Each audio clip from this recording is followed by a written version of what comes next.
This is the Cadence of Life podcast, where we interview music professionals and entrepreneurs and learn the ins and outs of their career.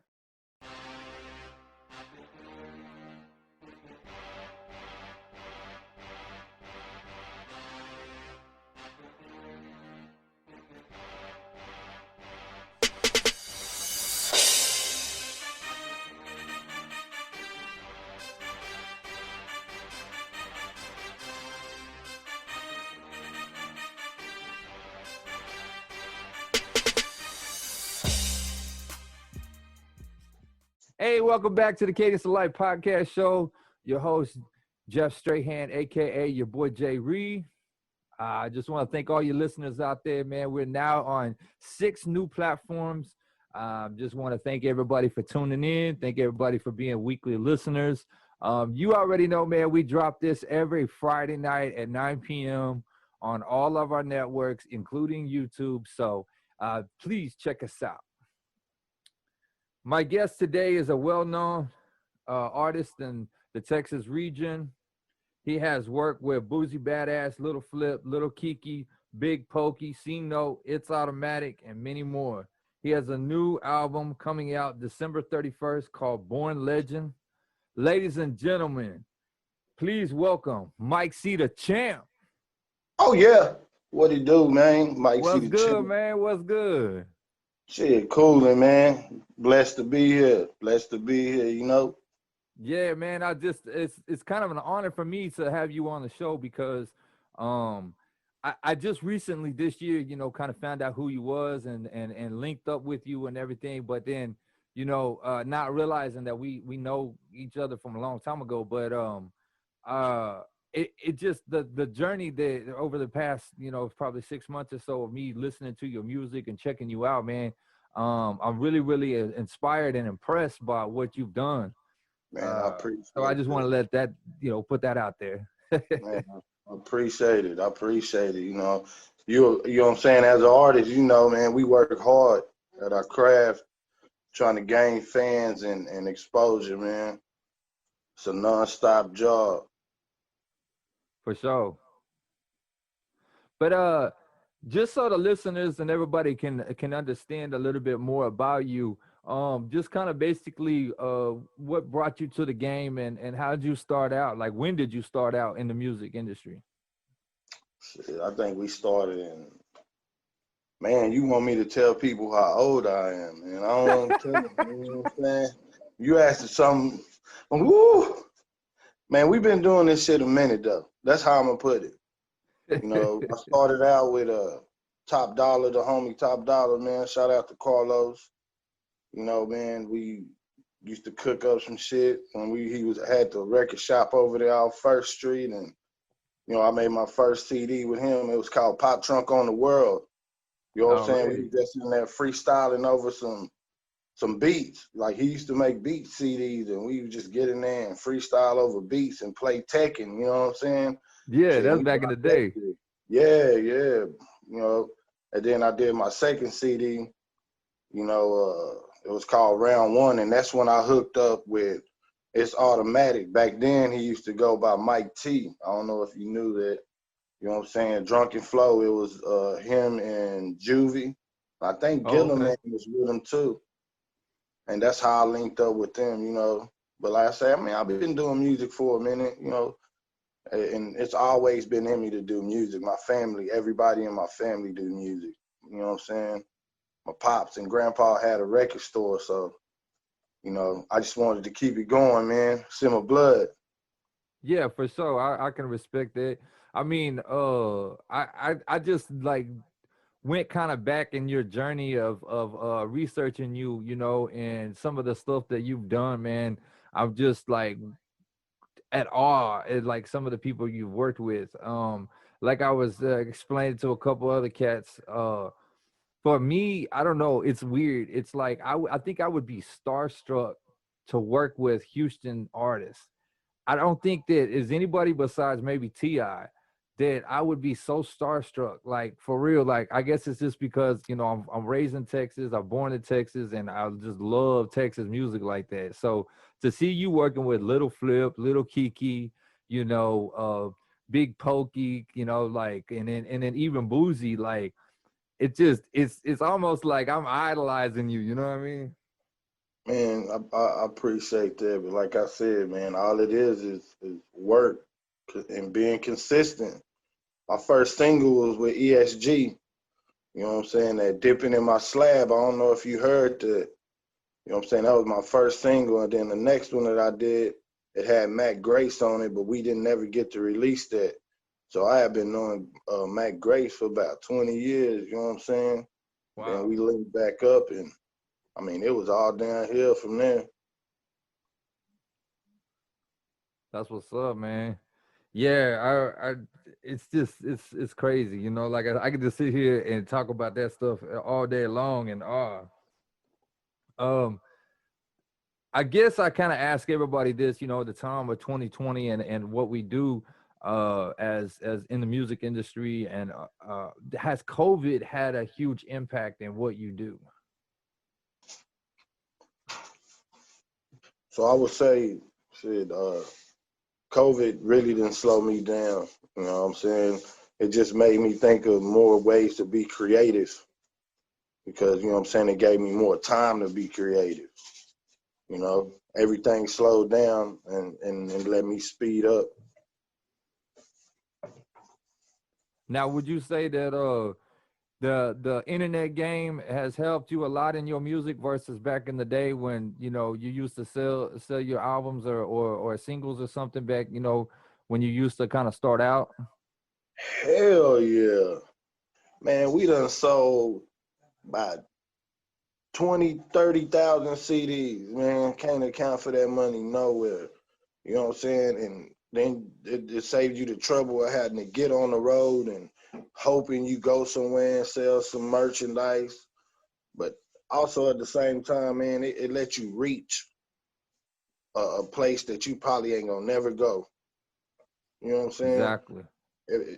I think that's the main tool. But like I said, that getting on the road now all the time, man, and it's cool to travel and do that, but like now you really don't have to do that because like you can put your shit out and put some promo and hell, they can put you in 89 countries. You know what I'm saying? Yeah, that's true.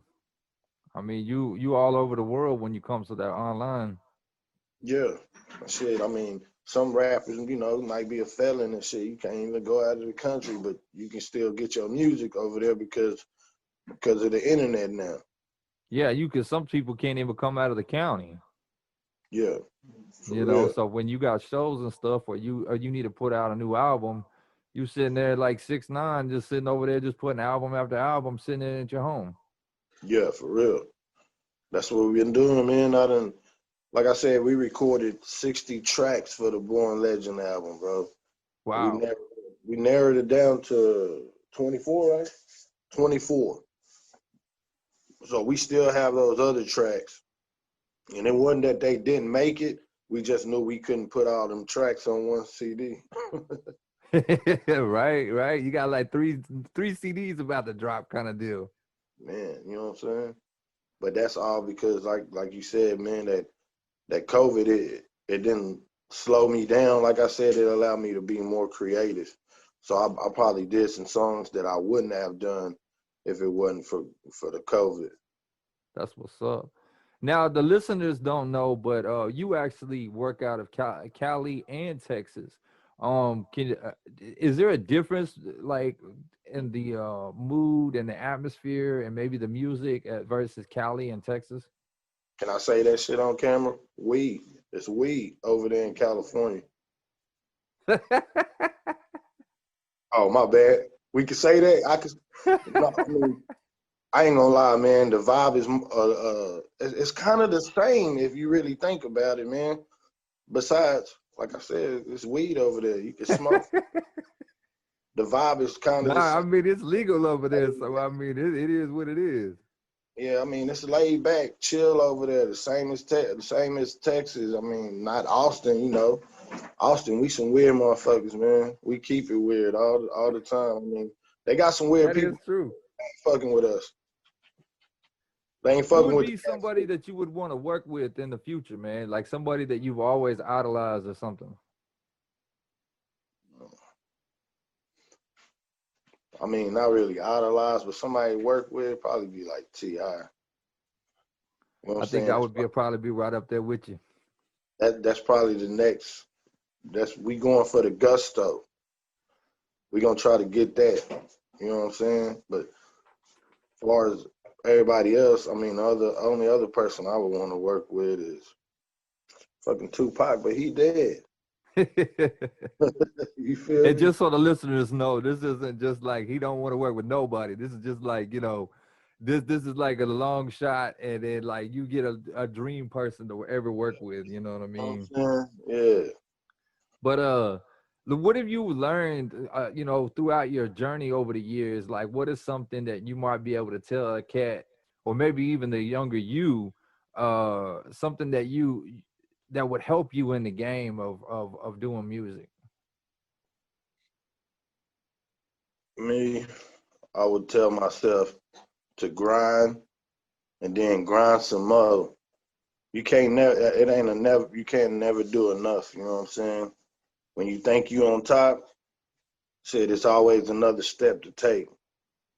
You know what I'm saying? That's what I would tell them, and stay positive. I mean, shit, this music and the music shit is a business, man. It's not just you doing music for your homie or you doing this to tell people you rap. I mean, if that's what you doing it for, then shit, you should just go get a regular job. You know what I'm saying? So I would tell young Mike, it's a business. Make sure you treat it as a business. You know what I'm saying? Because now the older Mike treats it as a business, and I wish I would have done that back then. Hell, we would have been a millionaire already. Yes, sir. I think a lot of people that make this into a career is the people who take it serious and say, this is my permanent job. This is how I hustle. If I don't sell this music, then I'm not gonna get fed. So what do I got to do to make it? You know what I mean? Got to. Do you think that doing music videos, because I've seen some of your videos, man, they look awesome. Do you think that has helped attract some of your audience, or do you think that just the music alone has grabbed them? Definitely a combination of both. But I say the music videos give people something to look at. You know what I'm saying? Nowadays, like people attention span is just so short. Like they might be done with the song after a few times. Then you drop the video and they back on it. You know what I'm For saying? real. Because you gave them some visual to look at. So it's really a combination of both. I mean, either way it works. I mean, you know what I'm saying? We ain't really got the whole recipe at the moment, but right now that's what we got working. Yeah, for sure, man. I pretty much have just been grinding it out, doing the best I can without the videos. But one of these days I hope to get to that level. I'll be seeing you making your beat videos though. Them hoes go hard. Yeah, I just use that with that for studio. I mean, I do something to try to get the attention from people too, you know. Yeah. You got to. I be trying to do stuff without having to do crazy shit, man. People do crazy stuff for that clout, that what they call it, that clout. Yep, that's right. I can't do it, man. I can't do it. If I can't get my music to grab you or my video to grab you, then my music just wasn't for you. Well, before we go, man, why don't you go ahead and give all the listeners and everybody watching, man, a couple good spots that they could check your music out, or anything that you want to say as far as your new album release or anything like that, man. Just go ahead and put your plug out there. Man, y'all can find me everywhere. Apple, Spotify, motherfucking YouTube. Make sure y'all go subscribe. Mashmar Music on YouTube. And we got Born Legend dropping December 31st.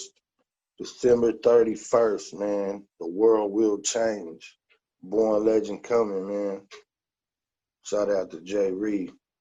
Mashmar, the whole clique. Long live Mac Grace. Already, man. And for y'all that you're just quick searchers out there, man, just check it out, man. Mike C the Champ, and that's Yeah. DA Champ, the Champ.